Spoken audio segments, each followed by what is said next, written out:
their friends was falling. All right, I got you. Yeah, once they said their friends was falling, and locations that the bodies was, a couple of bodies fell on like 145th Street and 8th Avenue. You got charged with a few bodies over there? Oh, well, we get to that. Okay. Yeah, we get to that. So we took care of it, and the stick up thing stopped. Okay. After that, of course.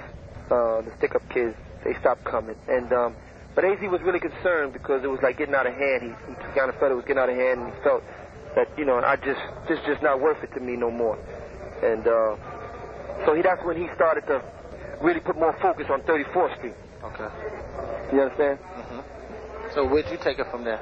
Okay, so he started to put more focus on 34th Street. So now he has to make a decision, like, who is he going to leave? Because 45th Street is still getting money. Mm-hmm. It's not as much as when he first started, but it's still good money. So now, like I said, going back, AZ was putting focus on 34th Street now because he didn't really want to deal with the drama of 45th Street. So he had an apartment that we used to do things in Lenox Terrace, right across the street from the spot he was starting to build up on 34th Street. Mm-hmm. He called like a little semi-meeting amongst like his brother and the kid Stanley and all that, and he asked them, like, do they want the spot? But they were so used to being, you know, basically like spoon-fed, that they wasn't ready to leave the nest. And A was like the nest and the comfort. They wasn't ready to leave from up under him. So they was like saying, no, we're going to stay down here with you, A, on 34th Street and start this new spot. And they was used to that. They liked that. Okay. And the kid Stanley was like, no, I don't want it, you know, or too many problems up there. So when it came to me, I was like, hell yeah. Hell yeah. That was the day by Contracts when Productions. Poe was doing his thing. So he said, all right, well, then it's yours, man. This is what you know what to do because you've been down a while now, so you know how to do it. You know this and that. So we had an agreement that he would see about 10, 15,000 off of every brick or something, like 10,000 off of every brick. Mm-hmm. Because he was still giving me, I didn't have a connect yet. That's why he give me bricks and all that. So and my money was funny.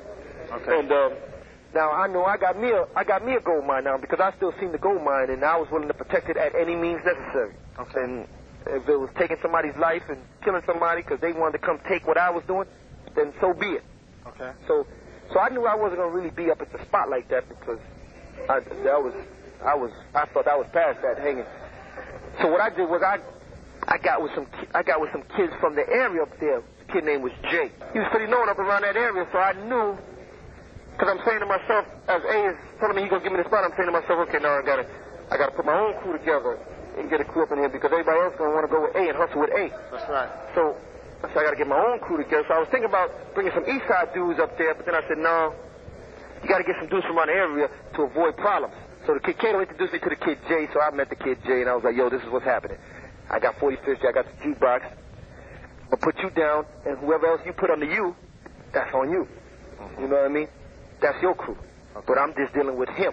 You follow me? I'll follow you. So my thing is with him. So AZ's giving me the coke, whatever, for a little while. So I'm just going along with it because it's respect that he gave me this. So it's only right that I make sure he sees some money out of it, and it's still almost like his spot, but I'm running it. Okay. So he's giving me the coke and all that, and I got the kid Jay down. So what he's giving me, I'm hitting the kid Jay. So give you an example. If AZ was paying like, I think at the time 14 for a brick, he was charging me. If he was paying 14, 15, he was charging me 25 for the joint. I was giving it to the kid for 35 because it's my spot. To him, it's my spot. I'm paying for the bottles. I'm paying for every loss. I'm paying for the coke and all that. All you doing is making sure that the money's right and the work is getting put in there right. A getting his little 10, 12. I'm getting my little 10, 12. Then the kids, he's seeing his little 15 or whatever, and then he paying the crew and all that. That's all he got to do is pay the crew. Right. Well, how many other dudes he got down with him? Right. So everybody's getting money. So this goes on for a little while. I save up enough money to start doing my own thing now, getting my own bricks. That's right. So I remember going with A a couple of times to the Connect and all that. So I wound up seeing the Connect. So they still thinking AZ got something to do with 45th Street, and they used to come see him around there. So they come around there, and then they see me now. They're like, yo, what's up, man? I was like, no, what's up? What's up with y'all? You trying to do something? One thing led to another. I wind up dealing with them. Okay. So now I step to A, and I'm like, yo, this is what's happening, man. I saved up enough money. I'm starting to see Raymond. I'm starting to go see them and this and that. So his 34th Street is starting to pump too. So he's like, yo, whatever, man, you go ahead, that's your thing. So eventually I just fade him out, and he don't get no more money from 45th Street. Right. And he's cool with that because he wasn't greedy for money, so he's cool with his 34th Street thing because that's starting to do like a brick a day, a brick every 2 days. So 45th Street becomes all mine now. 45th Street is mine now.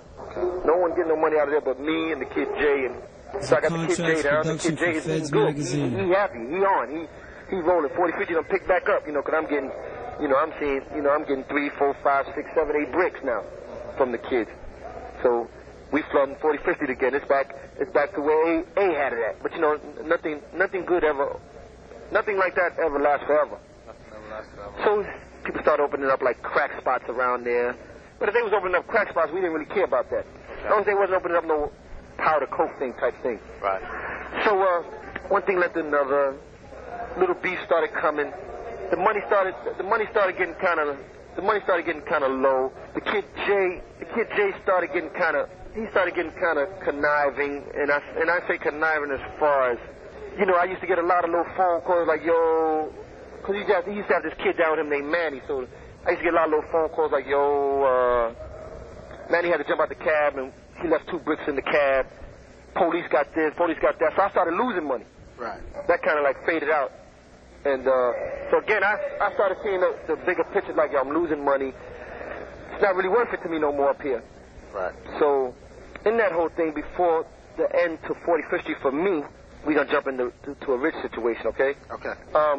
Me and Rich, like I said, when he came home after that year in prison, I think it was for a pistol, we hooked up.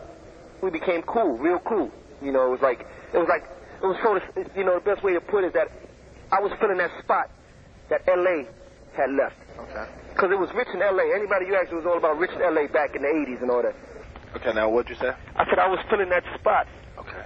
Basically, if you really looked at it, people who knew about rich in L.A., I was filling that spot that L.A. had left. Okay. Because he got killed. How did he get killed? L.A. got killed outside of the rooftop. He got shot up outside of the rooftop. This when the rooftop was real popular, like 85. Again, me and Rich's relationship became real strong, man. We became like the best of buddies and all that. I mean, and what people don't really understand is that all 3 of us was doing our own thing.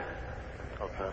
We were all doing our own thing, but it wasn't no problem if A needed whatever kind of money, or if Rich needed, or if I needed. It wasn't no problem for me to come to these dudes and be like, yo, let me get that, man. I need that for something. So in Rich and our friendship, we used to like a lot of the same cars. We was like some of the first young dudes to bust out with the convertible BMs, and all 3 of us were the ones who first came out when they switched over to the new Jeeps. Okay. We was the first ones with them. Me and A bust out with the 7s. Black and white? Yeah, the 735s. Okay. I remember we bust out with them, and I. Did y'all pay cash? Huh? Did y'all pay cash? Oh, every car we had was cash. Every car. Oh, we had titles to everything. We didn't know nothing about finance. No. Out of 50 cars, out of 50, 55 cars, only 1 was ever financed for me, and I was trying to build some credit for somebody. Okay. So yeah, we bust out with the 7s, and because first A went and bought a black joint. Okay. So then I said, man, I'm going to get me one too. So I like the black joint too. So when I came through 132nd Street with my black joint, he seen the joint. He pulled me over. He was like, yo, Paul, we both got black joints. We ain't, ain't no reason for both of us to have black joints. And it made sense to what he said. So I didn't know, I didn't know he was going to get the black joint. Okay. But I already had ordered it, so I went and got out. And it didn't make no difference to me if he had a black joint. I had a black joint. I didn't really care. Okay. So anyway, being I feel A's my man. I said, okay, no problem. So I went back to the car dealer, gave the man a little extra $500. I said, yo, give me another color. Give me a white joint with some blue seats. He had a white joint with some blue seats there. I said, well, give me that joint. Okay. So I got the white joint with the blue seats. So I came back and I got more attention with that joint. Okay. So the joints was hot. Okay. The big 7s, man. We was the first 2 young cats with them. Okay. The 735 with no other young cat. These joints was about 55,000 at that time. That's right. And we bust out cash with them joints. So it's a contract production for Feds magazine.